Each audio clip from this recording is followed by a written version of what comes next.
आपण पाहिली ऐकली। मात्र यानंतर आपण हे छायाचित्र सध्या पाहतो आहोत। INS विक्रांत वरचं हे छायाचित्र आहे। हल्ला जो करण्यात आलेला आहे, मिसाइल्स डागण्यात आलेली आहेत कराची बंदरावर। समुद्रातल्या मार्गातनं, अरबी समुद्रातनं या मिसाइल्स डागण्यात आल्या, त्याचं हे छायाचित्र आपण सध्या पाहतो आहोत। भारतानं क्षेपणास्त्र डागल्याची माहिती मिळतीये। कराचीमध्ये, इस्लामाबादमध्ये, लाहोरमध्ये मोठी कारवाई भारतीय सैन्याकडनं, नौदलाकडनं, वायुदलाकडनं। कराची बंदरावर 10 पेक्षा जास्त स्फोट झाल्याचं समजतंय।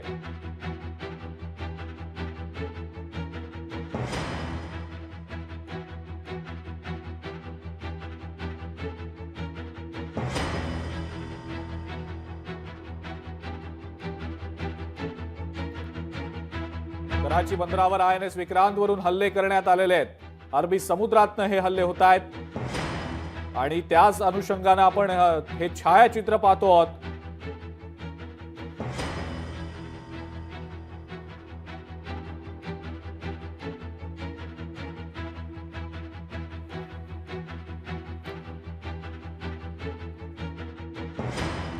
स्फोट झाल्याचं समजतंय आणि कराची बंदरावर INS विक्रांत वरून हे हल्ले करण्यात आले। आकाशानंतर आता समुद्रातनं सुद्धा भारताकडून पाकिस्तानवर हल्ले केले जात आहेत। पाकिस्तानची एअर डिफेन्स सिस्टीम पूर्णपणे निष्प्रभ ठरल्याचं दिसतंय। पाक हवाई दलाची एअर डिफेन्स सिस्टीम सुद्धा आता पूर्णपणे निष्प्रभ ठरल्याचं दिसतंय। भारतानं आतापर्यंत पाकिस्तानची 50 मिसाइल्स पाडलेली आहेत। पाकिस्ताननं काढलेल्या कुरापतीनंतर आता भारताकडून त्या कुरापतींना अत्यंत आक्रमकपणे, सडेतोडपणे उत्तर दिलं गेलेलं आहे।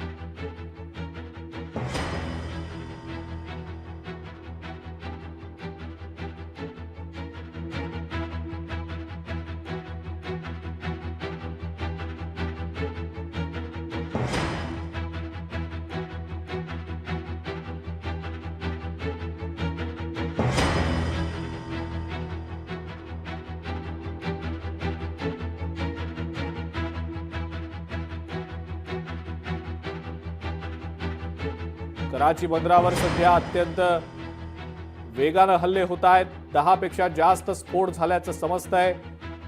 कराची बंदरावर मोठा हल्ला करण्यात आलेला आहे। INS विक्रांतच्या माध्यमातून भारतीय नौदलानं हा हल्ला केलेला आहे। पाकिस्तानमध्ये सतत हल्ले केले जात आहेत। पाकिस्तानची एअर डिफेन्स सिस्टीम ही अत्यंत अयशस्वी, निष्प्रभ ठरलेली आहे।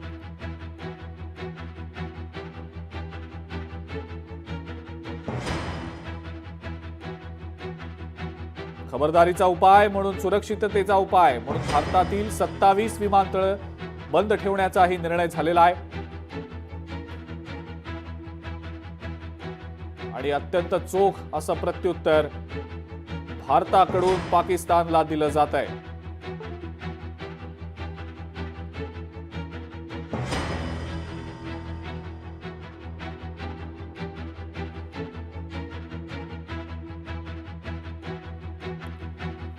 अविनाश देगसकर आपले प्रतिनिधी आपल्या सोबत आहेतच। अविनाश, एकीकडे 27 विमानतळ बंद केली गेलेली आहेत। सुरक्षिततेच्या दृष्टिकोनातनं सरकारचा तो प्रयत्न असणारच होता सुरक्षेच्या दृष्टीनं सगळ्या त्या उपाययोजना करण्याचा, तर तिकडे भारतीय नौदल जबरदस्त अशी कामगिरी करतंय आणि कराची बंदराला पूर्णपणे नेस्तनाबूत करण्याचे प्रयत्न होत आहेत की काय असं दिसतंय। 10 पेक्षा जास्त स्फोट झालेत कराची बंदरावर असं समजतंय। अविनाश, काय अपडेट मिळतात या संदर्भातल्या?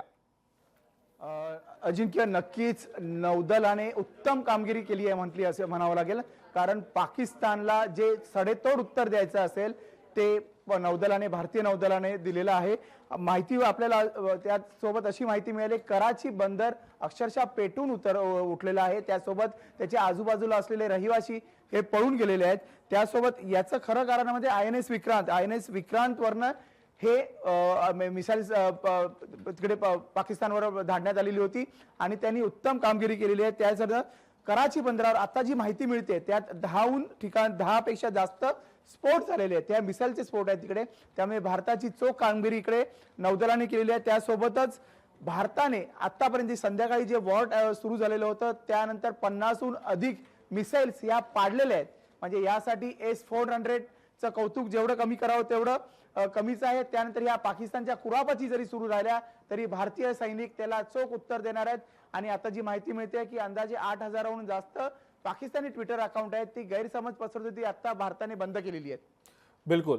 आणि अविनाश, आणखीन एक महत्वाचा मुद्दा तो म्हणजे सातत्यानं पाकिस्तानकडनं फेक नरेटिव्ह पसरवण्याचा प्रयत्न होतोय भारताविषयी. ज्या वेळेला 7 मेचा हल्ला झाला त्याही वेळेला अत्यंत आधीची कुठली तरी फोटोज व्हिडिओज शेअर केली गेली होती. पाकिस्तानमधल्या वेगवेगळ्या ट्विटर हँडल्सकडनं दावे केले गेले होते की भारताची इतकी विमानं पाडली. सगळे खोटे दावे होते. ते देखील एक प्रकारे त्याला देखील चाप बसेल. आणि आता सुद्धा सोशल मीडियाच्या माध्यमातून खोट्या गोष्टी पसरवण्याचा प्रयत्न होत होता, त्याला सुद्धा यामुळे चाप बसेल. अविनाश, त्याबद्दल काय सांगताय? नक्कीच जे खोटे किंवा ज्या पद्धतीने खोटे नॅरेटिव्ह पसरवले जातात त्याच्यावर चाप बसवण्यासाठी केंद्राने तयारी सुरू केलेली आहे. त्या संदर्भात त्यांनी नोटिफिकेशन जारी केलेलं आहे. त्यासोबत महाराष्ट्र सरकार हे लक्षात ठेवायला पाहिजे की महाराष्ट्र ही देशाची आर्थिक राजधानी, मुंबई आर्थिक राजधानी आहे. त्यासोबत महाराष्ट्र हे सगळ्यात मोठ्या प्रमाणावर तिकडे संकट येऊ शकतं. त्यामुळे मुंबईचा हल्ला कोणी विसरू शकत नाही. टेरर अटॅक जो झालेला होता त्यामुळे मुंबई पोलिसांच्या किंवा महाराष्ट्र पोलिसांच्या सुट्ट्याही रद्द केलेल्या आहेत. तात्काळ जिकडे सुट्टीवर असतात तिथून तात्काळ कामावर रुजू व्हा हेही आदेश दिलेले आहेत. त्यामुळे महाराष्ट्र असू देत किंवा राजस्थान असू देत किंवा दिल्ली, म्हणजे कुठल्याही देशातला कुठलाही कोपरा असेल किंवा राज्य असेल तिकडे सगळ्यांना अलर्टवर राहण्यास सांगितलंय. एक महत्वाची गोष्ट म्हणजे राजस्थानमध्ये जिकडे सीमावर्ती भाग आहे त्या सीमावर्ती भागातील जिकडे नोकऱ्या अर्ध्या राहिलेल्या म्हणजे पूर्ण झालेल्या नव्हत्या, नोकरी देण्याचे जिकडे निश्चित झालेलं होतं त्या तात्काळ भरा, म्हणजे ज्या गरजेच्या नोकऱ्या असतात त्या तात्काळ भरा असे आदेशही सरकारने काढलेले आहेत. म्हणजे भारत पूर्णपणे तयार आहे पाकिस्तानला चोख उत्तर देण्यासाठी. बिलकुल. अविनाश, तुम्ही असेच आमच्या सोबत जोडलेले राहा. आपल्या सोबत सध्या संरक्षण तज्ञ सतीश ढगे सर देखील जोडले गेलेले आहेत. सर, पुन्हा एकदा आपलं स्वागत लोकशाही मराठीमध्ये. 11:35 झालेत रात्रीचे, मात्र कुठलाही भारतीय झोपलेला नाही, जागा आहे. कारण ज्या पद्धतीचं उत्तर भारतीय सैन्य दलाकडनं, वायुदलाकडनं, नौदलाकडनं सध्या पाकिस्तानला दिलं जातंय, कोणताही भारतीय रात्री झोपेल की नाही असंच दिसतंय. कारण एक आशा होती कारवाईची, ती पहिल्यांदा ट्रेलर तर दाखवलं 7 मेला, आता हा पिक्चर सुरू झालाय की काय असं दिसतंय. जो भारतीय सैन्य दाखवतंय पाकिस्तानला, तुम्ही आमच्यावर हल्ला कराल, तुम्हाला बिलकुल सोडलं जाणार नाही. जितकं झालं तितकं झालं, यापुढे बिलकुल सहन केलं जाणार नाही. पाकिस्तानच्या अंताची ही सुरुवात म्हणायची का सतीश सर? नक्कीच. तुम्ही जशी सुरुवातीला प्रस्तावना केली की कुठलाही भारतीय जो आहे तो झोपणार नाही, तो याच्यासाठी झोपणार नाही कारण मागच्या 3 दशकांपासून दहशतवादाच्या माध्यमातून ज्या प्रकारचा हल्ला भारतावर आणि भारताच्या जनमानसाच्या एक प्रकारे जे आहे त्यांच्या अस्मितेवर पाकिस्ताननं त्या ठिकाणी केला आणि त्याचं उत्तर, करारा जवाब हा मागच्या काही तासांमध्ये आपल्याला दिलेला त्या ठिकाणी दिसतोय. त्यामुळे भारतीय जो आहे कुठलाही भारतीय झोपणार नाही हे तुमचं जे विधान आहे त्याला मी त्या ठिकाणी समर्थन देतो किंवा त्याला सपोर्ट मी त्या ठिकाणी करतो. नक्कीच बरोबर आहे. मुळात मागच्या म्हणजे 22 एप्रिलला जो पहलगामचा दहशतवादी हल्ला झाला आणि त्यानंतर ज्या प्रकारची ऍक्शन आपण करतोय, नॉन कायनेटिक ऍक्शन आणि मिलिटरी ऍक्शन मागच्या काही तासांमध्ये सुरुवात झाली. पण आपण दोन्ही दिवशी जी पत्रकार परिषद घेऊन सांगितली त्यामध्ये स्पष्टपणे सांगितलं होतं की आम्हाला जे आहे पाकिस्तान विरुद्ध युद्ध करायचं नाहीये, नॉन एस्केलेटरी नेचर, आम्हाला हे युद्ध वाढवायचं नाहीये, पण जशाच तसं उत्तर रेसिप्रोकल ऍक्शन मात्र आम्ही नक्कीच करू.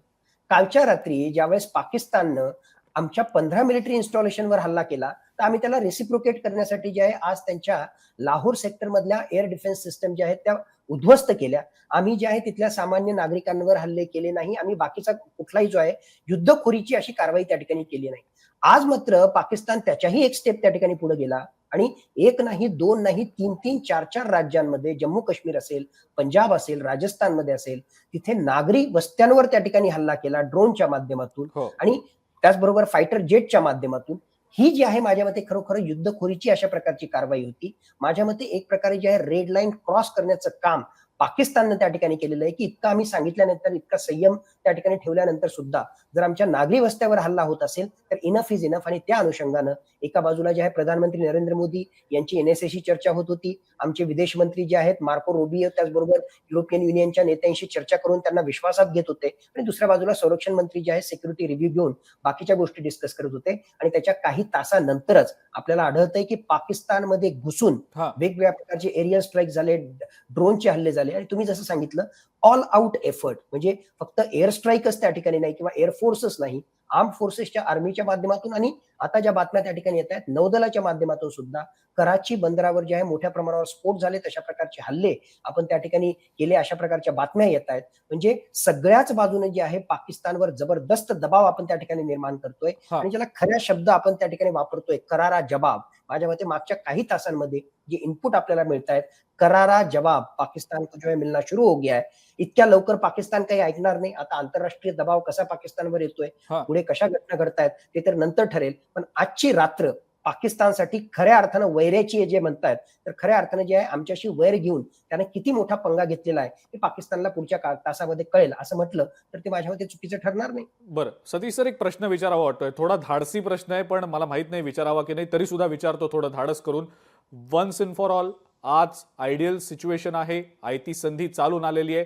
पाकिस्तान हा एक जो प्रॉब्लेम आपण इतकी दशकं सातत्यानं सहन करतोय, हा प्रॉब्लेम सॉल्व्ह होऊ शकण्याची ही आयडियल सिच्युएशन वाटते का, आदर्श स्थिती वाटते का?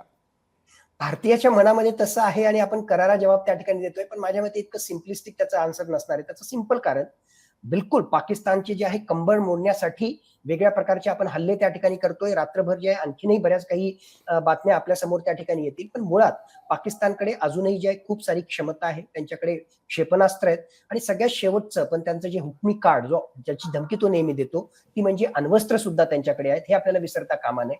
आणि बेसिकली प्रॉब्लेम असा आहे की रिस्पॉन्सिबल स्टेटकडे, रिस्पॉन्सिबल देशाकडे अशा प्रकारची अण्वस्त्र असली तर त्या ठिकाणी काहीही प्रॉब्लेम नाही, कारण ते रिस्पॉन्सिबल नेशन आहे.